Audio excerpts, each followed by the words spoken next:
You're listening to the Good Food CFO podcast, where we focus on financial strategies for building a profitable food business. I'm your host, Sarah Delavan. Today on the podcast, we're talking about credit cards, letting go of negative thoughts, shame, or guilt around personal debt, how to avoid the debt cycle in your food business so you can eventually be debt-free, and the steps you can take toward becoming a self-funded, cash-based business. Let's get to it. I recently shared on Instagram something that I did personally and that I've been telling my clients for years. And that is to thank your credit cards for their service. They helped you build your business, and that is something to be thankful for, not ashamed of. If you have any guilt or shame around having business debt, I want you to let it go.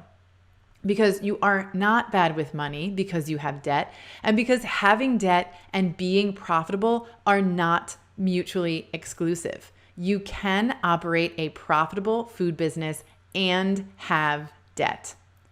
I want you to think for a moment about having investors or outside funding for your business. That is looked upon so highly across all business industries. You've got a business that others see potential in, and they're allowing you to borrow money or giving you money for a percentage of ownership to grow your business. Utilizing personal credit lines or opening business credit lines to fund your business means that you believe in its potential and you are borrowing money from yourself to grow your business. So I not only want you to thank your credit cards and your line of credit for being available to you, but I also want you to start thinking about yourself, not only as the founder, CEO, or business owner, but also as an investor in your business. Does that feel different to you? I hope that it does. There is so much shame talk around credit cards and having debt, but so much positive talk about having investors. And around here, we view them very similarly. In both scenarios, the objective is to achieve financial efficiency inside your business and create a positive return on investment for the investor.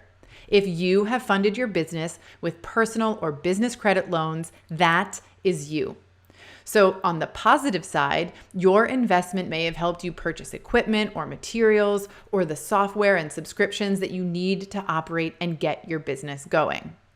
On the downside, when we carry a balance on our credit cards, you have to service that debt. In other words, make at least the minimum monthly payments on that debt. The cash that you utilize to service your debt each month is cash that you don't have available to you to utilize within your business today. And of course, if you have a 0% offer in place, that's great. But if you don't, interest charges are accruing on that debt balance every month. So it should go without saying that lowering or paying off debt will improve your financial position and eventually provide more cash in your business.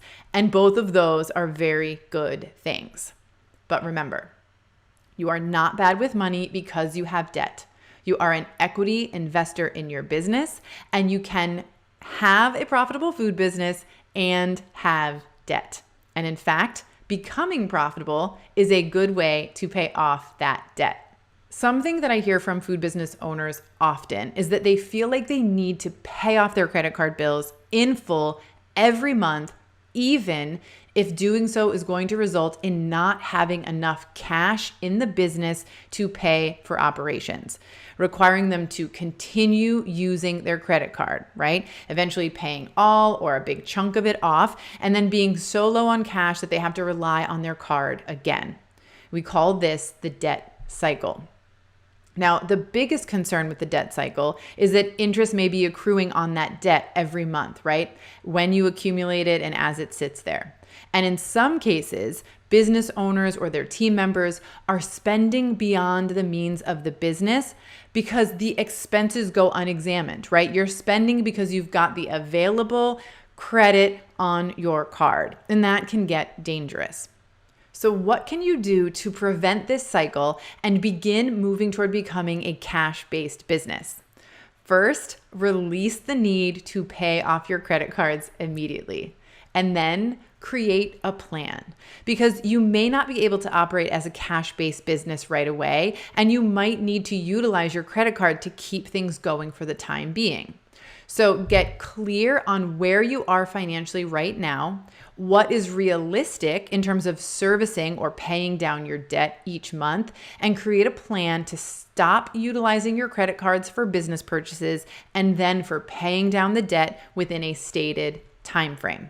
Here are a few tips to help you do that. First, identify what your monthly debt service amount is, just the minimum payments. Okay, tally that up. Now subtract that amount from your average monthly income. Is the amount of income remaining enough cash for you to cover your average monthly expenses? If it is, start there. Make the monthly minimum payments and begin operating your business on a cash basis, not utilizing the credit card any further for the time being. The profit first strategy that we've been talking about recently here on the podcast is really helpful here. It encourages you to allocate or set aside a set percentage of your income for debt service every month. The allocation should cover your minimum payments in your slow months, and then during your higher sales months will cover the minimum payment and then some, helping you to pay down your debt, not just service it month to month. This is the strategy that I utilized and that I recommend to my clients. If after you subtract your minimum monthly debt service amount from your income, you don't have enough cash left over to cover your expenses, you've got to identify where you can cut costs immediately and then where you can create efficiencies to reduce costs. Yes, to those of you asking yourself, well, can't I just grow sales? Growing sales can help, but that is an external factor.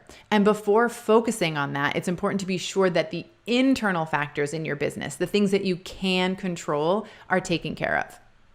So the first step here is to identify what you don't need. What do you not need to operate successfully? Eliminate that expense. This might look like music subscriptions or subscriptions to tools and services that you don't use, etc. The next thing you want to do is review other types of expenses and the service levels that you are committed to. So I'll use subscriptions again as an example. Where are you paying for more than you need or more than you're actually utilizing?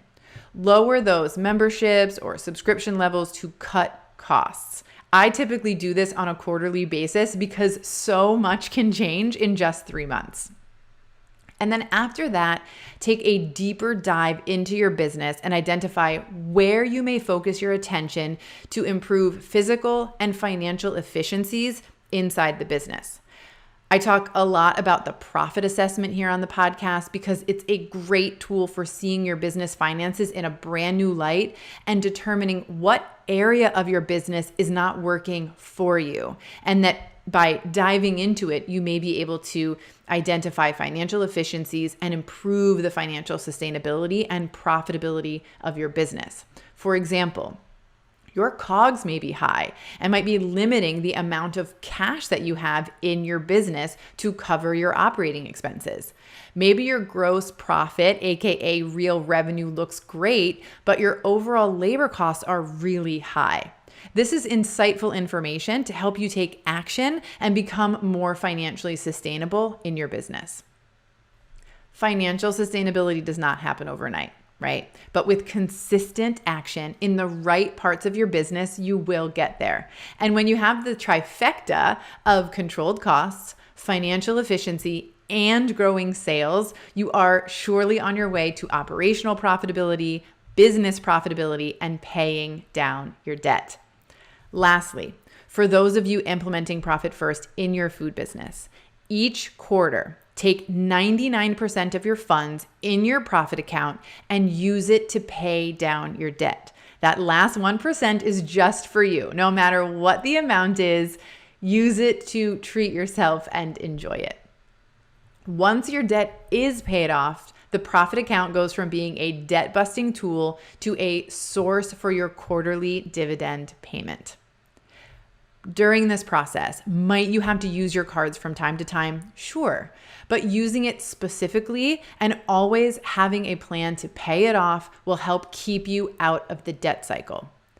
Can you use your card to earn points and pay off your balance each month? Sure, of course. So long as you stay aware of your spending and so long as doing so doesn't find you cash strapped from time to time. In summary, if you are an investor in your business and have credit card or other debts to repay, you can avoid the debt cycle by releasing the need to pay off your credit cards immediately. Instead, allocate a portion of your operating budget to satisfy the monthly minimum payments while keeping enough cash to cover your operating expenses. At the end of each quarter, take 99% of your profit account balance and use it to pay down that debt. Becoming debt-free won't happen overnight, but with a plan and consistency, you will get there. Take the first step by completing a profit assessment. We've got a link in the show notes or visit thegoodfoodcfo.com for more details. As always, I want to thank you for joining me here. If you've enjoyed this or any of the other episodes, please consider leaving a review and sharing where you're listening on Instagram by tagging me at sarah.delavan.consulting. I'll be back in 2 weeks with a brand new episode.